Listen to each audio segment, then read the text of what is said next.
¿Qué tienen en común las personas que se vuelven adictas al trabajo, adictas al porno, adictas, yo que sé, a las drogas, o simplemente adictas a las redes sociales o cualquier mierda que nos esté dando a la sociedad?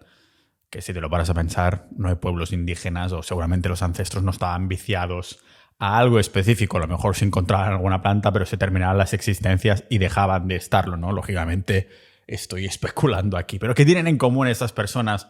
Que en la sociedad actual nos volvemos adictas, y también me incluyo porque lógicamente yo en su momento, en su adolescencia, pasé mis buenas 8 horas al Lineage 2 o al World of Warcraft o juegos de todo este estilo, ¿no? Después hay como un denominador común a las personas que nos va pasando el tiempo, que decimos, hostia, que se me escapa el tiempo, y entonces dejas estas adicciones de lado, pero algunas te van acompañando durante muchísimo tiempo.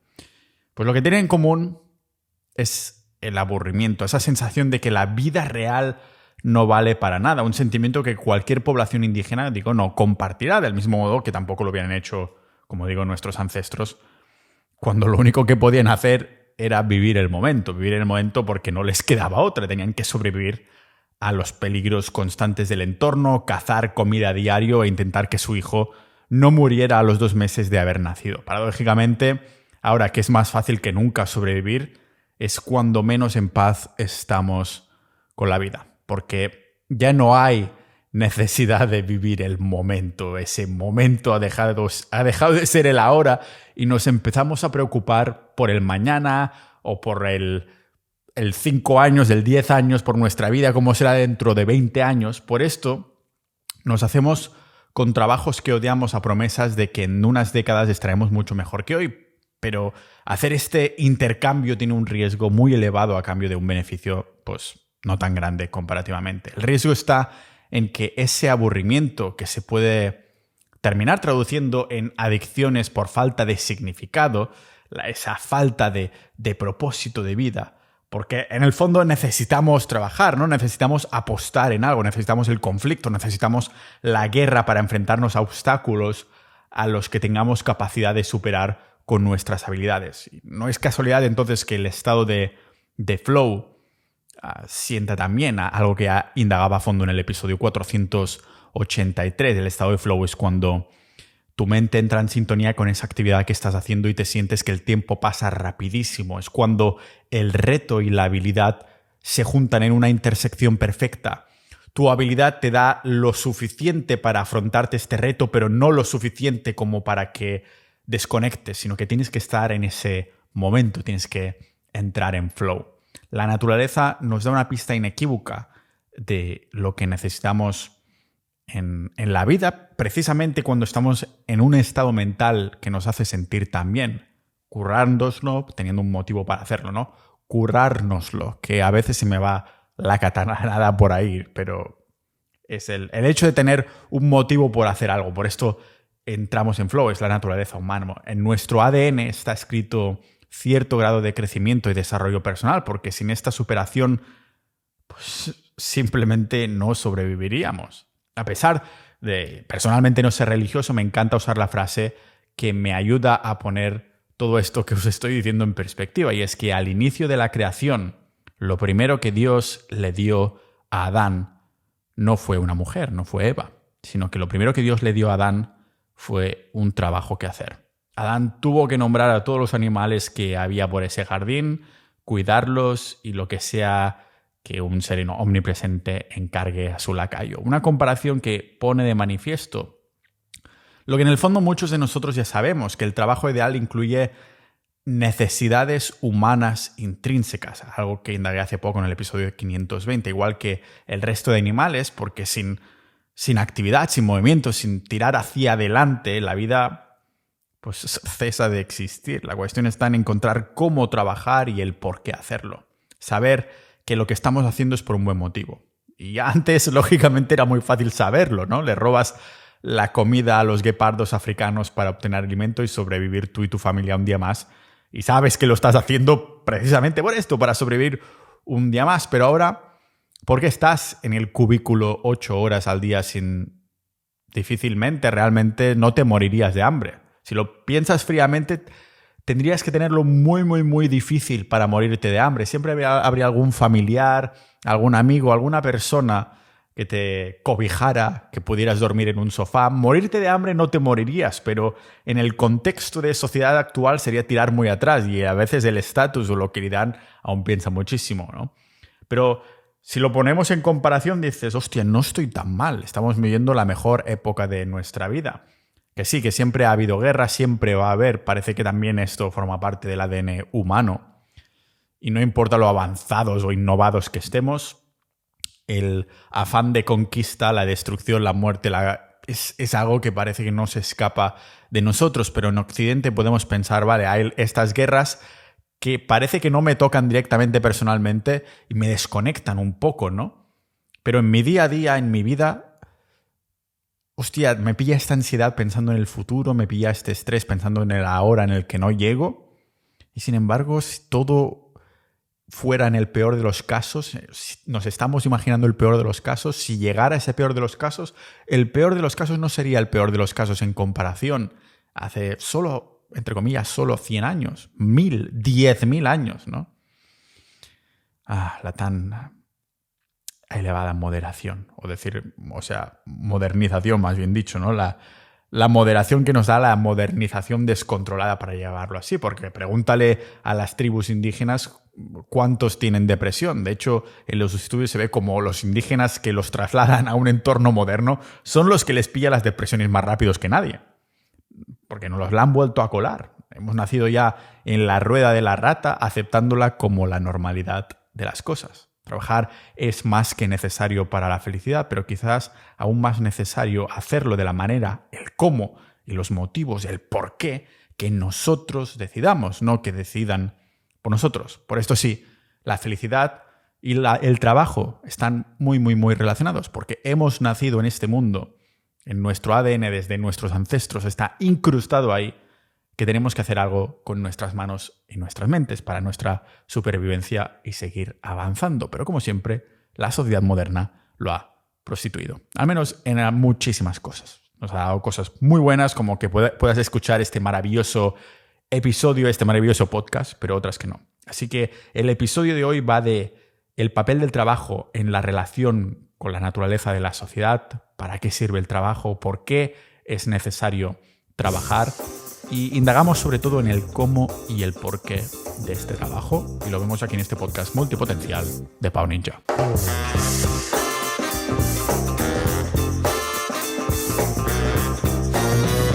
Las carreras profesionales, el trabajo profesional, se ha llevado una mala reputación en las últimas décadas. Un 80% de los adultos dicen pues no estar satisfechos con sus empleos, odian los lunes y no pueden esperar a que sea viernes por la tarde o a las 2 semanas de vacaciones que van a tener en verano. Lo que, por cierto, es interesante porque en Francia es de los países con más insatisfacción laboral, a pesar de ser el país que más vacaciones da por año. Y el otro 20% de toda esta gente que tiene trabajos no puede esperar a la mañana siguiente para ponerse manos a la obra con su curro, con su empleo. O sea, hay realmente un 20%, según las estadísticas, de personas que disfrutan o dicen disfrutar lo que haces, aunque seguramente habrá distintos niveles, pero yo sin duda tengo la suerte de ser uno de ellos. Entiendo tanto a los que me miran con cara de bicho raro cuando digo que quiero seguir haciendo lo que hago con 80 años, proporcionalmente a lo poco que ellos me entienden a mí, ¿no? Hemos demonizado a trabajar desde hace recientemente, realmente, al menos en tiempos de civilización humana, ¿no? Ha sido en los siglos recientes que nos han hecho esclavos de esta carrera de la rata para poder alimentar, llamémoslo, las ruedas de la sociedad moderna. Pero en los años 10.000 a.C. no era así. Fue el invento de la agricultura que revolucionó desde nuestras dietas hasta la manera en cómo empezamos a pasar y a pensar con nuestro tiempo. Mientras que el estilo de vida nómada antes de la agricultura nos hacía ver el trabajo como un esfuerzo inminente, generalizado, totalmente multipotencial, necesario. Ahora la sociedad humana, que creció literalmente desde la agricultura, empezó a ver el trabajo como algo totalmente distinto y es la especialización se resume en esta palabra. La especialización es lo que prostituyó todo, ¿no? Porque una especialización que se tenía que emplear en los cultivos según lo que se hacía crecer o la estación del año a la que nos encontrábamos. Los burros arrastraban los arados en los campos y nosotros arrastrábamos la especialización hasta bien pasada la revolución industrial, incluso hasta el día de hoy. De la revolución agricultura a la industrial hubo un cambio realmente significativo, porque mientras que un campesino de hace 3.000 años medía el progreso de sus esfuerzos según las acciones de ese día, una fábrica del siglo XIX medía su productividad según el número de horas en las que se trabajaba, en las que trabajaban sus trabajadores. Desde entonces empezamos a medir el tiempo. A medirlo tan seriamente que, según el historiador inglés Edward Palmer Thompson, durante el siglo XIV, los gremios de las ciudades más importantes de Europa empezaron a financiar la construcción de torres de relojes para que sus ciudadanos, que ahora todos en su mayoría eran ya trabajadores, vieran el tiempo igual que lo hacían esos gremios, los que movían el trabajo, los que movían el cotarro.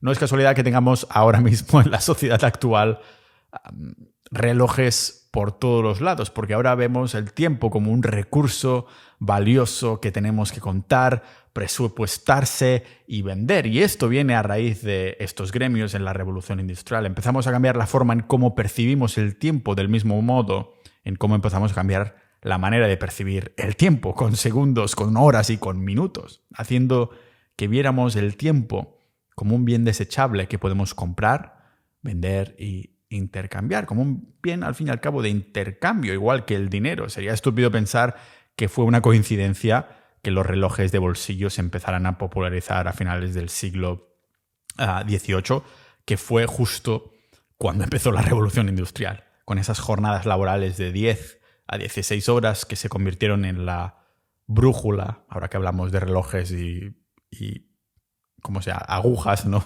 de la vida de los ciudadanos, adultos o no tan adultos. Desde entonces todo Dios estaba involucrado en esta carrera de la rata, en este círculo, esta red temporal que le iba al dedillo a las fábricas, que ahora podían decirle a los trabajadores que hicieran un horario específico, haciendo que las empresas de trabajo literalmente alquilaran el tiempo de los trabajadores a cambio de dinero. Y esta fue una tendencia que continuó hasta el siglo XX, hasta que en los años 20 el señor, que seguro que te va a sonar, el bueno de Henry Ford, introdujo la semana laboral de 4 horas. No, este era Tim Ferriss con su libro, no. Henry Ford introdujo la semana laboral que estamos acostumbrados a ver ahora, 5 días consecutivos de trabajo con 2 de descanso, siempre que se llegara a las 40 horas semanales. El tío debió ver que un trabajador que había descansado un poquito era más productivo después de los días posteriores, como ir al gimnasio 2 o 3 días para descansar 1 o 2 y así estar recuperado y volver a darle un montón de caña, ¿no? Y fueron pasando los años. Empezamos a dejar de trabajar tanto en fábricas, pero lo que sí permaneció fue esta mentalidad de vender nuestro tiempo por dinero. La filosofía de trabajo de la revolución industrial continuaron reinando. Pero a medida que la sociedad avanzaba y avanzó tecnológicamente, iba creciendo una semilla de otra revolución que llevábamos plantando desde los avances tecnológicos para hacer las fábricas más eficientes. Y una vez crecida esta semilla, alteraría para siempre, a nivel fundamental, la forma en la que los humanos interactuarían.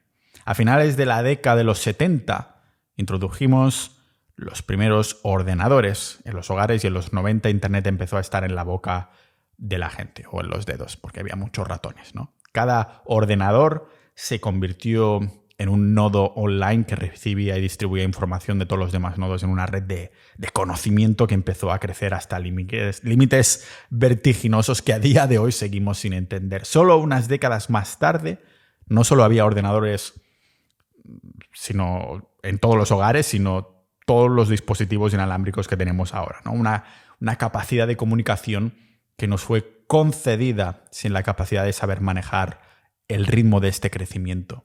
Algo que cambió para siempre la forma en la que intercambiamos ideas. Ninja de la vida, si alguna vez te has sentido un poco bicho raro por querer alimentar una mente curiosa que te hace querer aprender o hacer 1000 cosas a la vez, si tienes esa llama dentro que te hace sentir que siempre hay algo más pero sabiendo que a la sociedad moderna le interesa que la mantengas apagada, débil, para que te sea difícil unir los puntos. Entonces, Sociedad Ninja es la madera, es el carbón que hará que esta llama arda en su máximo esplendor. Si estás disfrutando de este episodio tanto como yo he disfrutado haciéndolo, imagínate lo que disfrutarías siendo parte de nuestra comunidad privada, Sociedad Ninja, interactuando con más de 1000 miembros con las mismas inquietudes que tú, compartiendo información y noticias que no verás en los medios, debatiendo sobre episodios exclusivos multitemáticos, aprendiendo con audiocursos y boletines hechos por expertos, o incluso conociéndonos en persona, tanto por España como por el mundo, con las quedadas y eventos tipo retiros de fin de semana que organizamos. Piensa en Sociedad Ninja como la navaja suiza del desarrollo personal, como la comunidad todo en uno, el recurso multidisciplinar de 360 grados para los multipotenciales, personas con 1000 pasiones e intereses en busca de más excelencia, de polimatía a lo Leonardo da Vinci. Queremos entender la mente, queremos entender la sociedad, los sistemas, las relaciones, la ciencia, las personas. Queremos aprender a organizarnos dentro del caos. Sociedad Ninja es un mundo para entender el mundo, potenciando tu aprendizaje continuo, para saciar tu sed de curiosidad y canalizar todas estas inquietudes sin que nadie te juzgue por hablar de temas tipo masculinidad, ligoteo, pero también filosofía, expresividad, desarrollo personal o temas incluso más peliagudos, pero igual de trascendentes de los que hablo en el podcast, como dinero soberano o salud ancestral, que nos sirven para luchar con esta navaja suiza contra la manipulación de nuestro conocimiento. Hemos creado algo increíble y no queremos que muera de éxito. Por esto cerramos acceso a nuevas incorporaciones cuando lleguemos a los 1200 miembros. Únete ya a sociedad.ninja y conviértete en un ninja de la vida. O incluso colaboramos entre nosotros. En cambio, a pesar de haber cambiado para siempre cómo nos comunicamos, el estándar sigue siendo este horario de 9 a 5 para trabajar.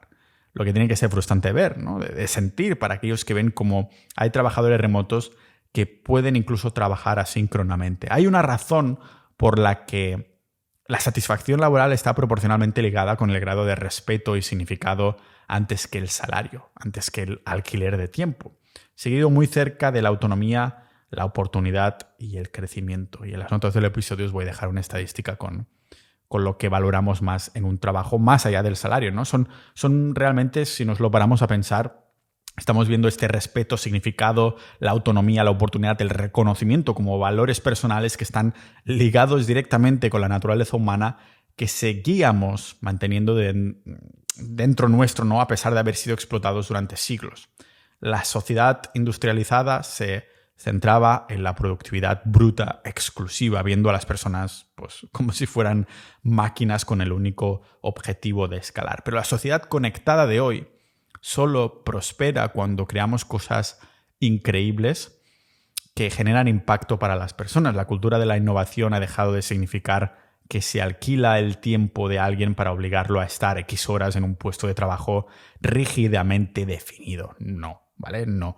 Se trata de colaborar, de encontrar la mejor persona para un rol específico. Una persona que saque a relucir sus talentos, intereses y habilidades. Cuando se combinan personas apasionadas y trabajadoras con una creencia, lo que llaman la cultura de empresa o la cultura de marca, ¿no? Que está juntada con una creencia unificada de lo que están construyendo, entonces la cultura de la innovación permite que este trabajo se cultive y se difunda. La creatividad y la innovación han llegado para pasar a ocupar un lugar en el propósito, la razón por la que trabajamos. Por primera vez en nuestra historia podemos medir el propósito de nuestro trabajo por el impacto favorable que tienen los demás en vez de los medios de supervivencia que nos proporcionamos a nosotros mismos, ¿no? Trabajar es necesario porque aporta valor tanto a la sociedad como a la sensación de significado de la vida del hombre.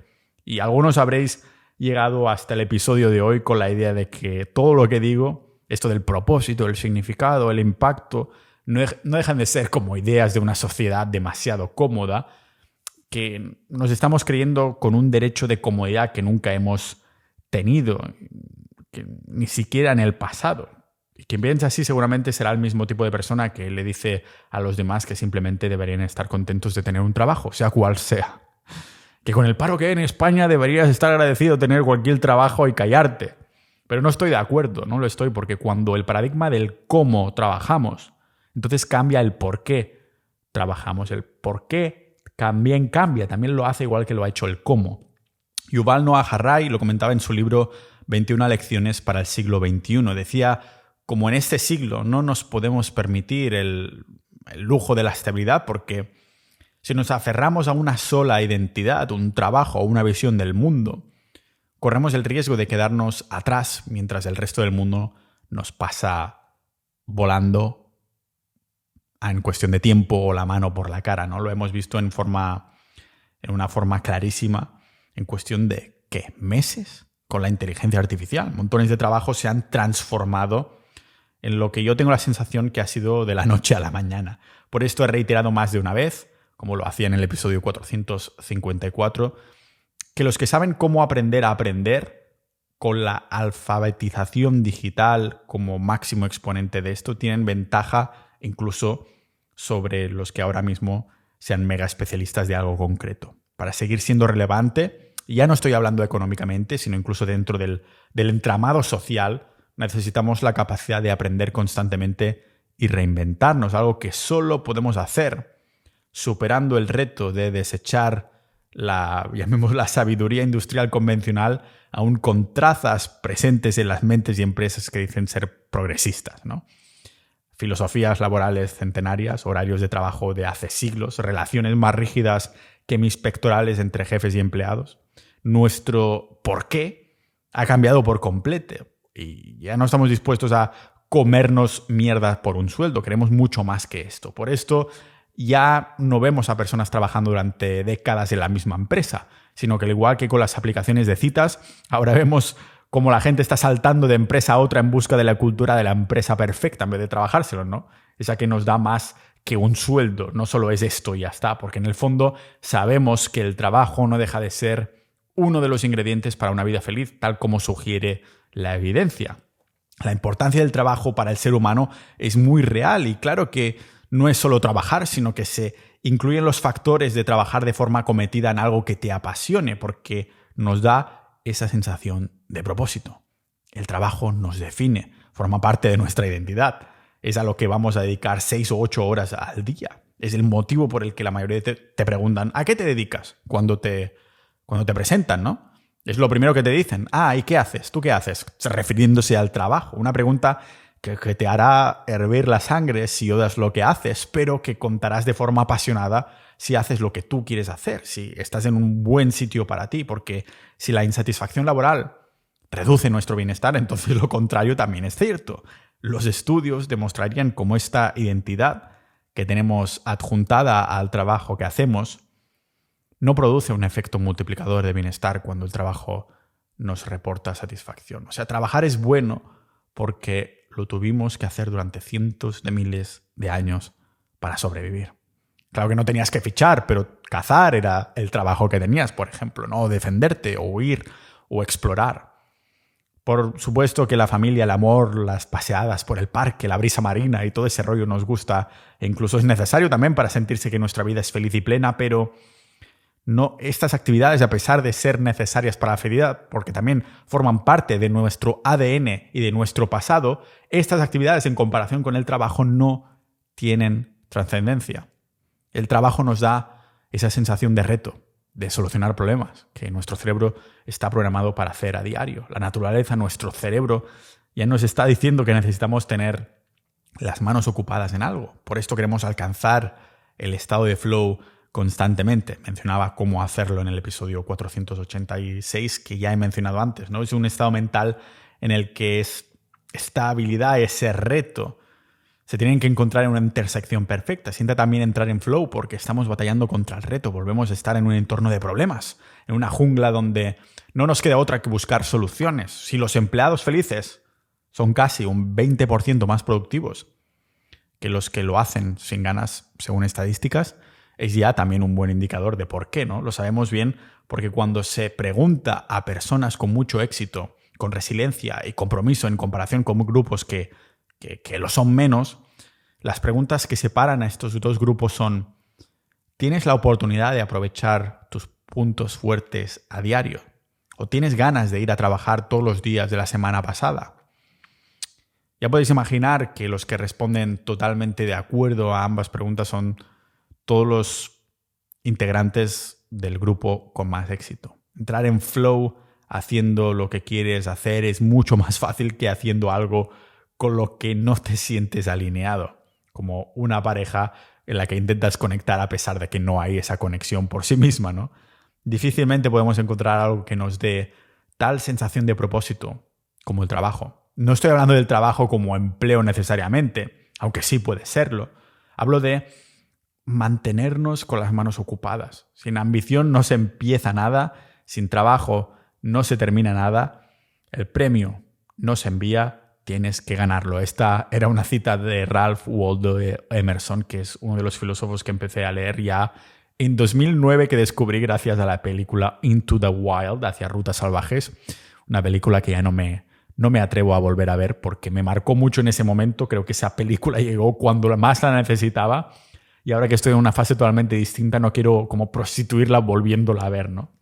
Y esto ya sin entrar en lo importante que es el trabajo para la vida social, hasta el punto que muchas personas o grupos de amigos se conocen en el trabajo.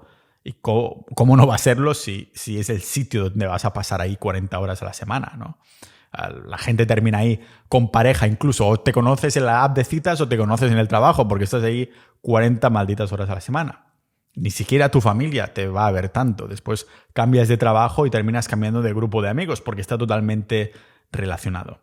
Pero hoy quería hacer esta pequeña, vamos a llamarlo reflexión, de que el trabajo se ha llamado esta mala reputación, pero lo que yo pienso es que está directamente relacionado con la necesidad de mantener las manos ocupadas, que a su vez mantener manos ocupadas está directamente relacionado con la felicidad.